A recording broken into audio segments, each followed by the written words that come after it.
اعوذ باللہ السمیع العلیم من الشیطان الرجیم من حمزہ ونفخہ ونفثہ بسم اللہ الرحمن الرحیم ربی یسر ولا تعسر وتمم بالخیر ربی زدنی علما۔ دیکھیے، دنیا میں جتنے بھی لوگ آئے ہیں، جتنے بھی انسان دنیا میں بستے ہیں، جتنے بھی انسانوں کو اللہ تعالیٰ نے پیدا کیا، تخلیق کی دنیا میں بھیجا، ہر ایک کے لیے دو مصیبتیں لازمی ہیں۔ اس بات کو یاد رکھیے، ہر انسان کے لیے دو مصیبتیں ہیں اس کے سامنے جو لازم ہیں۔ میں اپنی طرف سے نہیں کہہ رہی، قرآن و حدیث سے اس بات کو آپ کو ہم سمجھانا چاہتے ہیں۔ قرآن و حدیث کے ذریعے سے اس بات کو سمجھنے کی کوشش کرو۔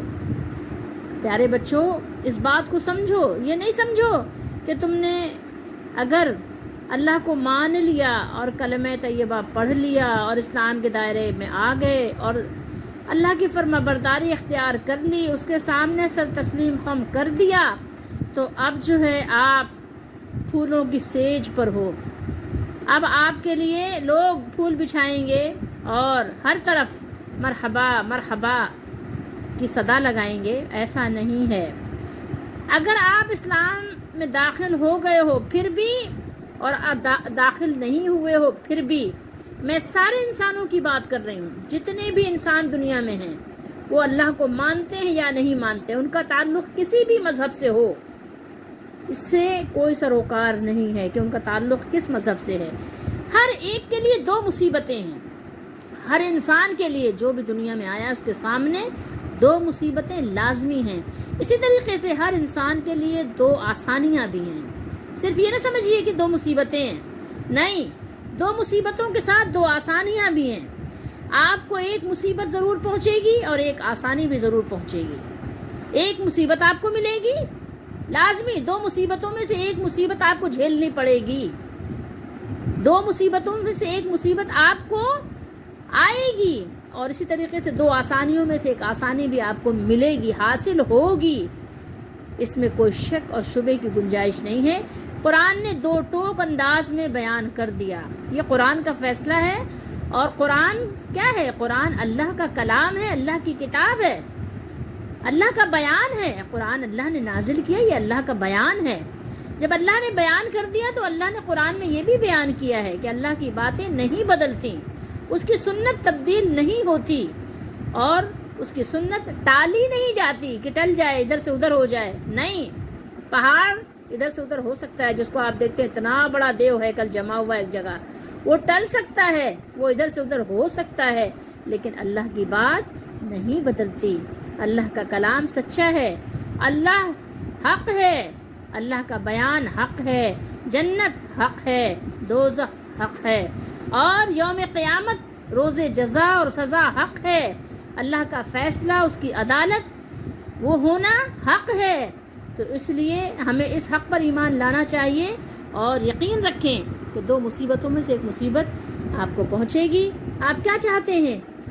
دو مصیبتوں میں سے ایک مصیبت آسان ہے اور ایک مصیبت قدرے آسان ہے، لیکن دوسری مصیبت وہ ایسی ہے کہ جو نہ ختم ہونے والی ہے۔ اسی طریقے سے ایک آسانی ہے، سہولت ہے، میسر ہوگی، لیکن عارضی ہے، ختم ہو جانے والی ہے۔ لیکن دوسری آسانی، وہ آسانی ہے بہت بڑی، بہت سعادت مند، بہت ہی زیادہ پیسفل، بہت ہی زیادہ دیرپا اور دائمی، وہ نہ ختم ہونے والی آسانی ہے۔ دو میں سے ایک آپ اویل کریں گے۔ اب آپ کی مرضی ہے کہ آپ کس کو حاصل کرنا چاہتے ہیں۔ آئیے قرآن و حدیث کی روشنی میں اس کو سمجھنے کی کوشش کرتے ہیں کہ اللہ تعالیٰ نے مومنوں پر بھی مصیبتیں کیوں رکھی ہیں، جبکہ مومن ہے، اللہ کو مانتا ہے، اس کے لیے اللہ نے مصیبتیں کیوں رکھی ہیں۔ اور کافر کی بات تو سمجھ میں آتی ہے کہ جو اللہ کو نہیں مانتا، لیکن جو اللہ کو مانتا ہے اس کے لیے اللہ نے مصیبت کیوں رکھی ہے۔ تو پھر آئیے قرآن مجید کی تلاوت کیجئے اور احادیث مبارکہ سے استفادہ حاصل کیجئے۔ وَلَنَبْلُوَنَّكُمْ بِشَيْءٍ مِّنَ الْخَوْفِ وَالْجُوعِ وَنَقْصٍ مِّنَ الْأَمْوَالِ وَالْأَنفُسِ وَالثَّمَرَاتِ وَبَشِّرِ الصَّابِرِينَ۔ یہاں پر بس مختصر سی ہم آپ کو یہ آیت مبارکہ سنائیں گے۔ قرآن مجید میں اس طرح کی آیات آپ کو بہت جگہ مختلف جگہوں پہ یہ مل جائیں گی۔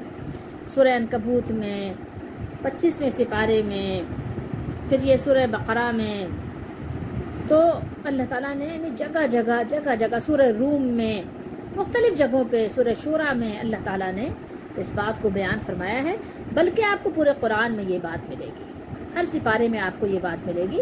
اس کا یعنی جو موضوع کلام ہے وہ انداز الگ ہوگا، ٹھیک ہے، لیکن بات وہی ہے، مضمون وہی ہے، ٹھیک ہے۔ اس کو سمجھنے کی کوشش کیجئے۔ یہاں پر دیکھیے اللہ تعالیٰ نے جو بات بیان کی ہے بہت زیادہ شد و مت کے ساتھ بیان کی ہے۔ جو یہ صیغہ ہے وہ بتا رہا ہے، جو لوگ عربی گرامر سے واقفیت رکھتے ہیں ان کو اندازہ ہوگا کہ شروع میں بھی اللہ تعالیٰ نے یہاں لام ذکر کیا اور آخر میں یہ نون مشدد ثقیلہ ہے۔ یہ دونوں چیزیں مل کر بتا رہی ہیں کہ ضرور بالضرور، یہ ضرور بالضرور کا معنی دے رہی۔ یہاں بھی تاکید کی بات ہے، یہاں بھی تاکید برائے تاکید ہے۔ اور ہم ضرور آزمائیں گے تمہیں، یعنی ضرور نہیں آزمائیں گے بلکہ ضرور بالضرور آزمائیں گے، لازمی آزمائیں گے، واجبی طور پر آزمائیں گے، تم اس سے بچ نہیں سکتے، یعنی اس آزمائش سے تم نکل نہیں سکتے، یہ اللہ تعالیٰ نے بیان کر دیا ہے، ٹھیک ہے، فرمایا۔ اور یہاں جو اللہ تعالیٰ نے بات بیان کی ہے، اگر آگے آپ دیکھیں گے سیاق و سباق سے تو آپ کو پتہ چل جائے گا کہ یہ مومنوں کے بارے میں بات ہو رہی ہے، ٹھیک ہے۔ یہاں پر جو بات ہے یہ آیت مبارکہ کا پورا سیاق و سباق یہ بالکل واضح انداز میں بیان کر رہا ہے کہ یہاں پر بات ہے صرف مومنوں کی، ٹھیک ہے۔ اللہ نے کہا اور ہم ضرور بالضرور لازمی طور پر تمہیں آزمائیں گے کسی ایک چیز کے ساتھ، یعنی خوف ایک چیز کہیں یا برل، یعنی کوئی ایک چیز اور کئی دو چیز بھی ہو سکتی ہیں۔ من الخوف، خوف سے، والجوع، جو بھوک کو کہتے ہیں، اور بھوک سے، اور کمی کرنے سے، کسی نقصان سے۔ اموال، مال کی جمع ہے، مال کم ہو گیا، آپ کو مال کے ذریعے سے آزما لیا اللہ نے۔ جانوں کی کمی سے، ظاہر آپ کو پتہ ہے کہ اموات بھی ہوتی ہیں، کسی کا انتقال ہو گیا، ٹھیک ہے، تو اس کے ذریعے سے پیچھے والوں کی آزمائش ہوتی ہے، جو چلا گیا سو چلا گیا، ظاہر ہے۔ اگر اسے کوئی بیماری لگ گئی ہے تو ظاہر ہے وہ بھی ہر روز آزمائش سے گزر رہا ہے۔ اور پھلوں میں یعنی کمی بیشی کے ساتھ بھی اللہ تعالیٰ آزمائش کرے گا، والثمرات۔ اور پھر اللہ نے فرمایا خوشخبری سنا دیجئے ان صبر کرنے والوں کو کہ جب پہنچتی ہے ان کو کوئی مصیبت تو کیا کہتے ہیں بے شک ہم صرف اللہ ہی کے ہیں۔ ہم کس کے لیے ہیں؟ اللہ ہی کے لیے ہیں، اللہ ہی نے ہمیں بھیجا ہے اور ہم اسی کی طرف لوٹ کر جانے والے ہیں۔ تو اللہ نے فرمایا کہ ایسے جو خوش نصیب ہیں ان پر ان کے رب کی طرف سے کیا ہے؟ نوازشیں ہیں، رحمتوں کا نزول ہوتا ہے۔ اللہ تعالیٰ اپنے ایسے بندوں پر رحمتیں نازل فرماتا ہے کہ جب کوئی مصیبت پہنچتی ہے تو کہتے ہیں کہ بے شک ہم اللہ کے ہیں اور بے شک ہم اسی کی طرف لوٹنے والے ہیں۔ تو یہ وہ لوگ ہیں جن پر ان کے رب کی طرف سے مہربانیاں ہیں، ٹھیک ہے، اور بڑی رحمت ہے، اور یہی لوگ ہدایت پانے والے ہیں، یہی لوگ راہ راست پر کیا ہے؟ قائم رہنے والے ہیں، اور یہی لوگ وہ ہیں کہ جو اپنے رب کو راضی کرنے میں کامیاب ہونے والے ہیں۔ سب سے پہلے تو آپ یہ بات جانیے کہ مصیبت ہر اس چیز کو کہتے ہیں جس سے انسان کو اذیت پہنچے، تکلیف ہو، ٹھیک ہے، ہر وہ چیز آپ کے لیے مصیبت ہے جس سے آپ کو تکلیف ہو، وہ چاہے چھوٹی ہو، معمولی سی ہو، یا وہ کوئی بڑی چیز ہو، ٹھیک ہے، تو اس سے جو ہے آپ کو اگر اذیت ہو رہی ہے تو وہ آپ کے لیے یقیناً مصیبت ہے۔ اب ہم آپ کو بخاری شریف کی 2-3 احادیث سنا دیتے ہیں، پھر ہم اپنی بات کو آگے بڑھاتے ہیں۔ حدیث نمبر ہے 5643۔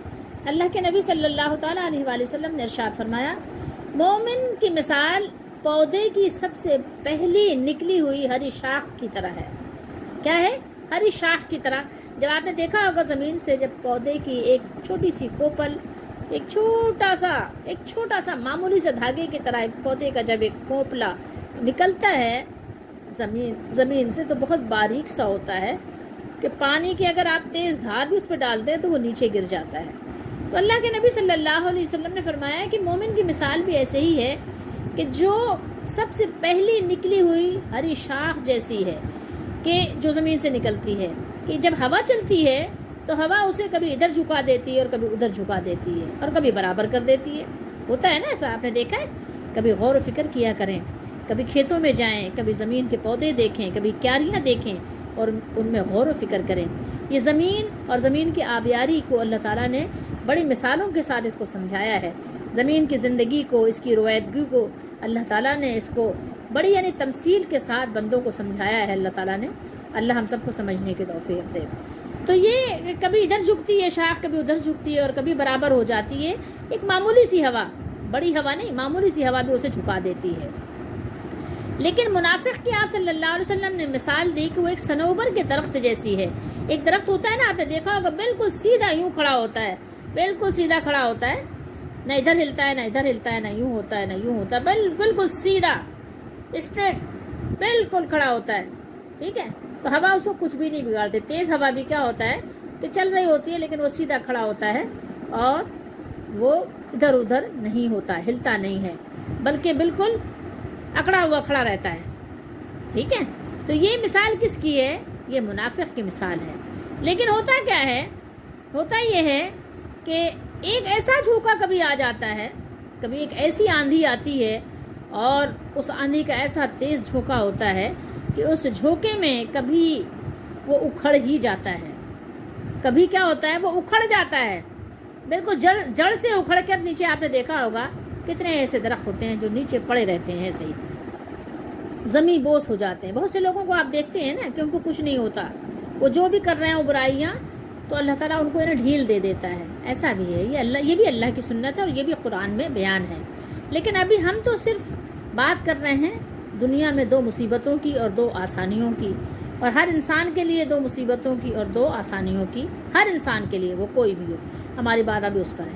اب حدیث نمبر بخاری شریف کی 5644 ہے, اس کو بھی دیکھ لیجئے کہ رسول اللہ صلی اللہ تعالیٰ علیہ وآلہ وسلم نے ارشاد فرمایا کہ مومن کی مثال پودے کی پہلی نکلی ہوئی ہری شاخ جیسی ہے کہ جب بھی ہوا چلتی ہے اسے جھکا دیتی ہے, پھر وہ سیدھا ہو کر مصیبت برداشت کرنے میں کامیاب ہو جاتا ہے. ظاہر کامیاب ہوتا ہے جبھی تو جا کر وہ درخت بنتا ہے, ورنہ اگر وہ برداشت نہ کر سکے اور وہ ہوا کے معمولی سے جھونکے میں اگر گر جائے اور اٹھ نہ سکے تو پھر تو ظاہر درخت نہیں بن سکتا نا. تو وہ پھر اٹھنے میں کامیاب ہوتا ہے اور پھر سیدھا ہوتا ہے, گرتا ہے, سیدھا ہوتا ہے, گرتا ہے, سیدھا ہوتا ہے, جھکتا ہے, پھر کھڑا ہوتا ہے. تو یہ اس کے ساتھ یہ معاملہ جاری رہتا ہے. ٹھیک ہے, مومن کو آپ صلی اللہ علیہ وسلم نے اس سے مشابہت, اس سے آپ نے یعنی مماثلت کے ساتھ آپ نے مثال دے کر سمجھایا. اور پھر یہی بات آپ نے بیان فرمائی کہ جو فاجر ہے, ایک مومن اور ایک فاجر ہے, ایک مومن ایک منافق ہے. ٹھیک ہے, 2 طرح کے لوگ تو ہیں آباد نا دنیا میں.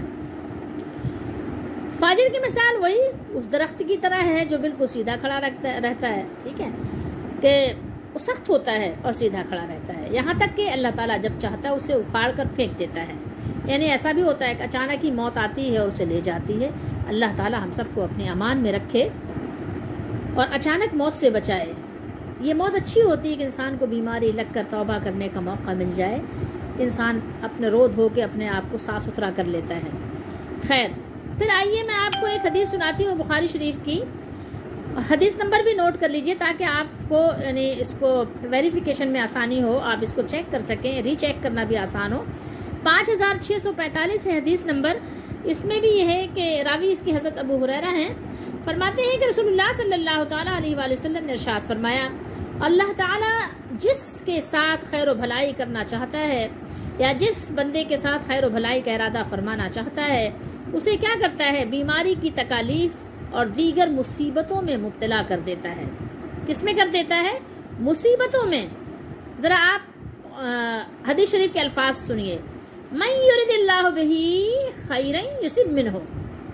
دوبارہ سنیے, من یرد اللہ بہ خیرا یصب منہ, کہ اللہ تعالیٰ جس کے ساتھ خیر و بھلائی کا ارادہ کرنا چاہتا ہے, جس کو خیر و بھلائی عطا فرمانا چاہتا ہے, اسے کیا کرتا ہے, بیماری کی تکلیف نہیں, صرف بیماری کے تکالیف میں, مصیبتوں میں اس کو مبتلا کر دیتا ہے. اس کو اللہ تعالیٰ یعنی اذیتوں میں, تکلیفوں میں مبتلا کر دیتا ہے. یہ کس کے ساتھ اللہ تعالیٰ کرتا ہے؟ جس کے ساتھ خیر و بھلائی کرنا چاہتا ہے.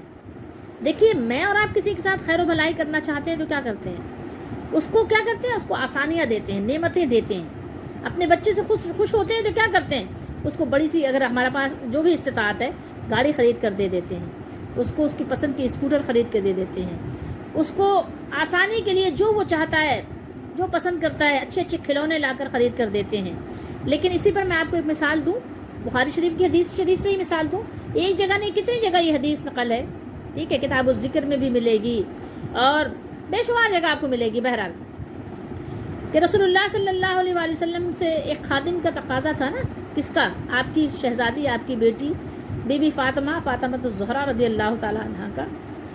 وہ کتنا کام کرتی تھی.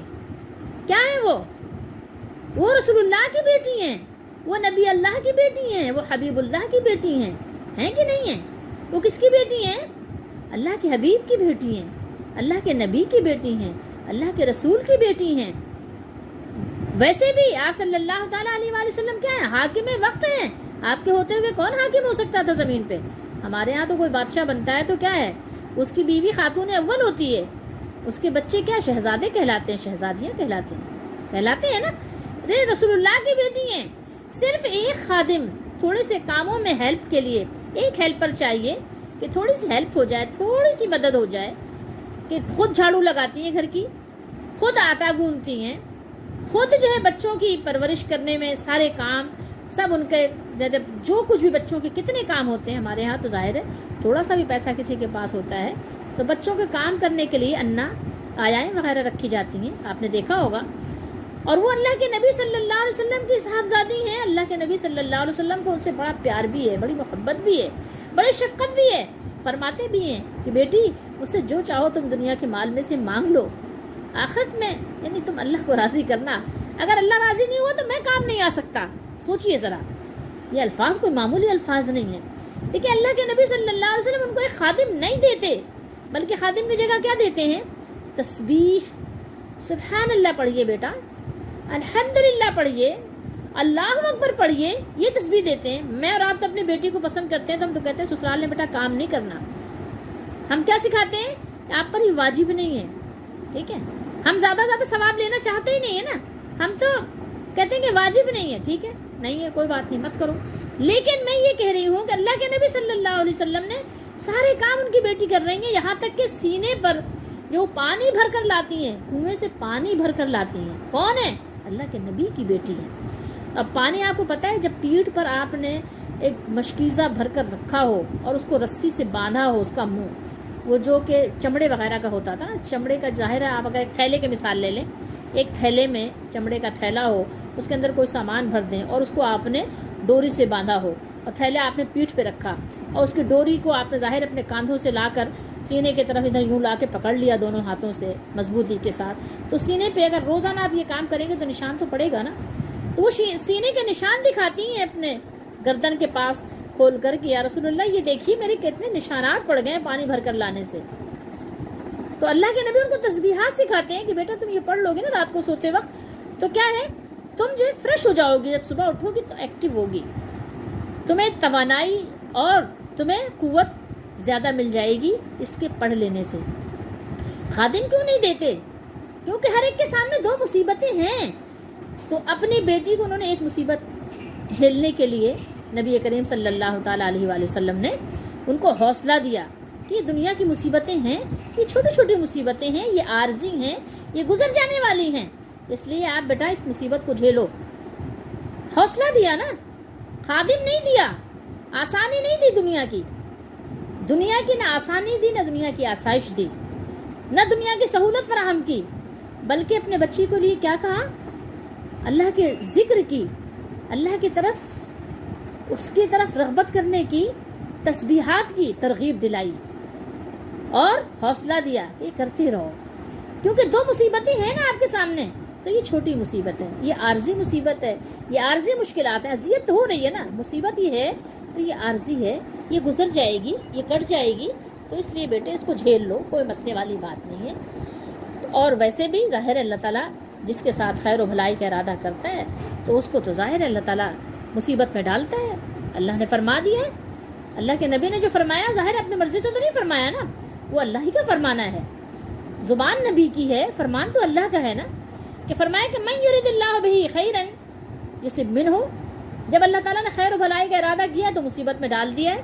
اور پھر کیا ہے، دیکھیں کبھی خوف کے ذریعے سے آزمائش ہوتی ہے، کبھی بھوک کے ذریعے سے، کھانا کم ہو گیا، زیادہ ظاہر ہے آپ کا روزگار نہیں چل رہا ہے تو بھوک کے ذریعے سے آزمائش ہو گئی، اور ان آزمائشوں کو کوئی ٹال نہیں سکتا۔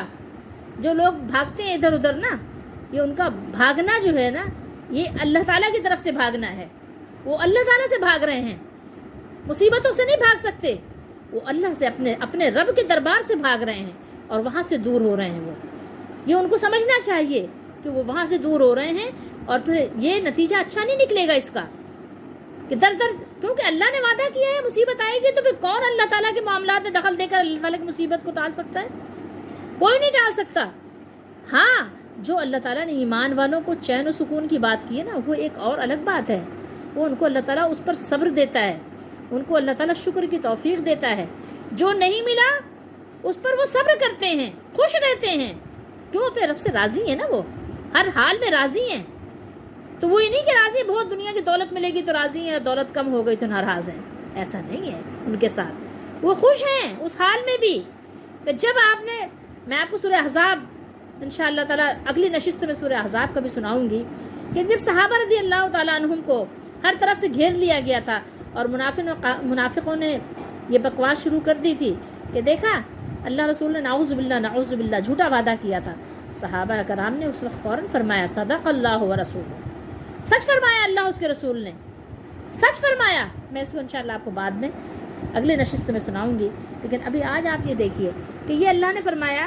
تو بی بی فاطمہ زہرا رضی اللہ تعالیٰ عنہ کے یہاں کس چیز کی تکلیف تھی کہ ان کے یہاں دیکھیں مال نہیں تھا، ان کے گھر میں مال نہیں تھا، تو ظاہر ہے یہ مال کی کمی سے ان کی آزمائش ہو رہی ہے نا، محنت اور مشقت اور کام، اور ظاہر ہے بچے بھی ہیں گھر میں، اہل و عیال ہیں گھر میں، تو ظاہر ہے ان کی خدمات بھی تو انجام دینی ہے، تو وہ خود انجام دینی ہے، تو مال کی کمی سے ان کی آزمائش ہو رہی ہے۔ پھر زندگی بھی بہت تھوڑی تھی، زیادہ دنیا میں جی بھی نہیں، خیر، تو جب مال ہی نہیں ہے تو ظاہر دنیا کی آسائشیں بھی نہیں ہیں۔ یہ حقیقت کے الفت میں قدم رکھنا ہے۔ لوگ آسان سمجھتے ہیں مسلمان ہونا، لوگ سمجھتے ہیں کہ شاید مسلمان ہو گئے تو اب کوئی مشکل نہیں آئے گی، اس لیے مسلمان، بہت سے لوگ اس لیے مسلمان ہوئے تھے، اور کچھ عجب نہیں کہ آج بھی کچھ لوگ اس لیے مسلمان ہوتے ہیں، اپنے آپ کو مسلمان کہتے ہوں۔ تو بہرحال دو مصیبتیں جو آپ کے سامنے ہیں انشاءاللہ تعالیٰ ہم ایک ایک کر کے آپ کو بتائیں گے۔ تو جب تک انسان اس دنیا میں ہے، رنج اور غم اور مصیبت اور الم سے اسے کم و بیش ہر ایک کو دو چار ہونا ہی پڑتا ہے اور ہوتا ہی ہے۔ قرآن مجید نے اپنے ماننے والوں کو اس غلط فہمی میں مبتلا نہیں ہونے دیا کہ اسلام کے دامن میں پناہ لینے سے وہ اب ہر طرح کی مصیبتوں اور تکلیفوں سے بچ گئے ہیں، نہیں، البتہ قرآن نے مسلمانوں کو صبر کی ایک ڈھال دے دی ہے، ان کے پاس ایک ڈھال ہے، صبر ایک ایسی ڈھال ہے کہ جو بڑی بڑی مصیبتوں کو کیا کرتا ہے، وہ ان کو سہ لینے کی طاقت عطا کر دیتا ہے۔ ڈھال کو اگر آپ سمجھتے ہیں تو اچھی بات ہے، نہیں سمجھتے تو آپ یہ سمجھ لیجئے کہ ایک بلٹ پروف سمجھ لیں کہ وہ شیٹ ہے، شیلڈ ہے آپ کے سامنے، ٹھیک ہے، جس سے آپ بچاؤ کر لیتے ہیں۔ کوئی بھی حملہ ہو، تیر آ جائے، کوئی تلوار آ جائے، کوئی پتھر آ جائے، کوئی گولی آ جائے، آپ نے اس کو اپنے سامنے رکھا ہوا ہے تو آپ کیا ہیں، سیف ہے نا۔ تو اسی طریقے سے اللہ تعالیٰ نے مسلمانوں کو بھی صبر کی ایک ڈھال دی ہے، جس سے وہ مصائب اور حوادثات جو بھی آتے ہیں اس کے، یعنی حوادث کی جمع ہے، جس سے اچانک جو حادثہ پیش آ جاتا ہے، کوئی واقعہ، تو ان بے رحم حملوں سے اپنا بچاؤ کر سکتے ہیں مومن، اور بچاؤ کرتے بھی ہیں، اور بچاؤ کر کے اپنے مالک کے دامن میں آخرت میں جا کے پناہ لیتے ہیں۔ انہیں ایک ایسا عقیدہ دے دیا جو ان کو سکون و قرار حاصل ہو جاتا ہے۔ کب؟ اس وقت حاصل ہوتا ہے جب نازک ترین لمحے ہوتے ہیں، نازک ترین لمحوں میں بھی وہ سلامت رہتے ہیں، اور سلامت رہ سکتے ہیں کہ جب اگر ان کے پاس صبر کی ڈھال موجود ہو۔ ہر شخص جانتا ہے کہ جس کے ہاتھ سے صبر کا دامن چھوٹ گیا اس میں مقابلے کی ہمت ختم ہو جاتی ہے۔ آپ کو پتہ ہے نا، جب آپ مقابلے کے نکلتے ہیں تو کیا ہوتا ہے؟ ایک صبر ہی تو ایسی چیز ہے جو آپ کو مقابلے کے لیے ڈٹ کر کھڑا کر دیتا ہے، اور مصیبتیں اسے برباد نہیں کرتی، خس و خاشاک کی طرح بہا نہیں لے جاتی۔ سمجھ رہے ہیں آپ بات کو؟ اگر اللہ تعالیٰ پر توکل کرتے ہوئے مصائب کے سامنے انسان ڈٹ جاتا ہے تو یہ کالے بادل اللہ تعالیٰ اس سے دور فرما دیتا ہے۔ آپ نے حضرت بلال رضی اللہ تعالیٰ عنہ کا واقعہ پڑھا ہے یا سنا ہے کہ حضرت بلال رضی اللہ تعالیٰ عنہ کو تپتی ریت پر لٹایا جاتا تھا؟ تو یہ مصیبت نہیں تھی تو کیا تھی؟ اس کو کیا کہتے ہیں؟ کیا آپ نے نہیں پڑھا کہ حضرت ابو ذر غفاری رضی اللہ تعالیٰ عنہ کو کتنا ان کی پٹائی کی جاتی تھی، بے ہوش ہو جاتے تھے؟ کیا آپ نے نہیں پڑھا کہ حضرت ابو بکر صدیق رضی اللہ تعالیٰ عنہ کو اتنا ان کو زخمی کیا تھا کہ لوگ یہ سمجھے تھے کہ ان کا انتقال ہو گیا، یہ شہید ہو گئے ہیں۔ سارا دن بے ہوش رہے، سارا دن بے ہوش رہے تھے وہ، ان کے ناک سے بھی خون بہ رہا تھا، منہ سے بھی خون بہ رہا تھا، بالکل غیر حالت تھی ان کی۔ آپ تصور تو کریں، لیکن کیا چیز تھی جو ان کو مقابلے کے لیے ان کو کیا کیا تھا؟ مضبوط کھڑا کیا ہوا تھا، ڈٹ کر مقابلہ کر رہے تھے، ڈرے نہیں تھے وہ کفار مکہ سے، ڈنکے کی چوٹ پر کہتے تھے لا الہ الا اللہ۔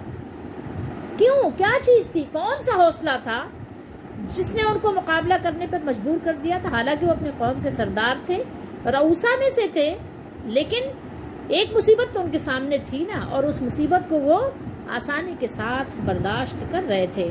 تو پھر کیا ہوا؟ پھر اللہ تعالیٰ نے ان کے کالے بادل دور کر دیے، دور کیے تھے نا، پھر آسانیاں اللہ نے دی تھی، ان کو صبر و سکون و ثبات عطا فرمایا۔ پھر یہ حضرات مدینے آئے، مدینے میں پھر دوسری طرح کی مصیبتیں آئیں، وہ ایک الگ بات ہے۔ تو جس شخص کا یہ عقیدہ ہو کہ میں بھی اور میرا سب کچھ میرا اپنا نہیں بلکہ اللہ تعالیٰ کا دیا ہوا ہے، وہ کسی کے مرنے یا کھیتی باڑی اور کاروبار میں نقصان واقع ہونے سے اتنا دلگیر ہی کیوں ہوگا کہ اس کا حوصلہ ہی ٹوٹ جائے، بلکہ وہ نئی جد و جہد کے لیے اپنے آپ کو تازہ دم پائے گا۔ اسی لیے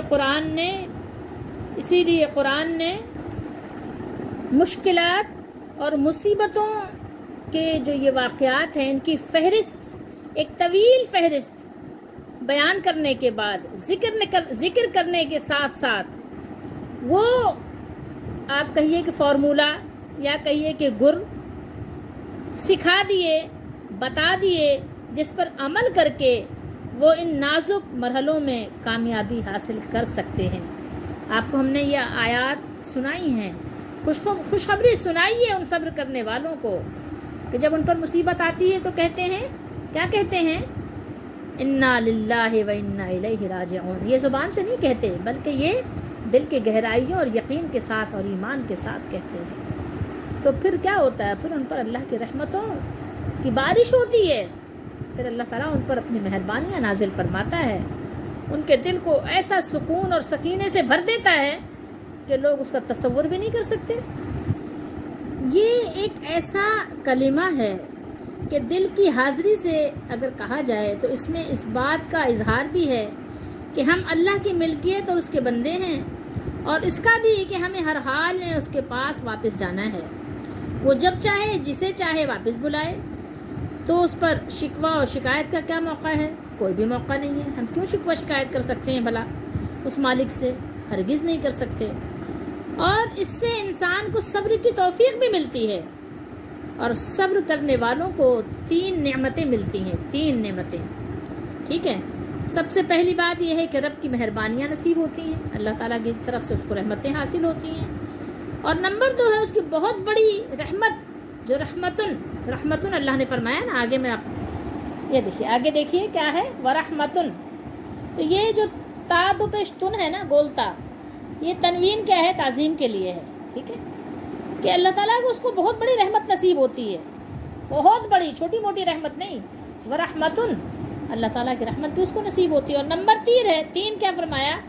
اور ہدایت یافتہ ہونے کی سند بھی اس کو ملتی ہے، وَأُولَٰئِكَ هُمُ الْمُهْتَدُونَ، اور یہی لوگ سیدھی راہ پر ثابت قدم ہیں۔ کیا بیان کیا؟ دیکھیے آپ ذرا غور کیجئے کہ سند مل گئی نا، ڈگری مل گئی نا، ان کو ہدایت یافتہ ہونے کی ڈگری مل گئی، ٹھیک ہے. اور قرآن مجید میں کم و بیش 70 مرتبہ اللہ تعالیٰ نے صبر کا ذکر فرمایا ہے.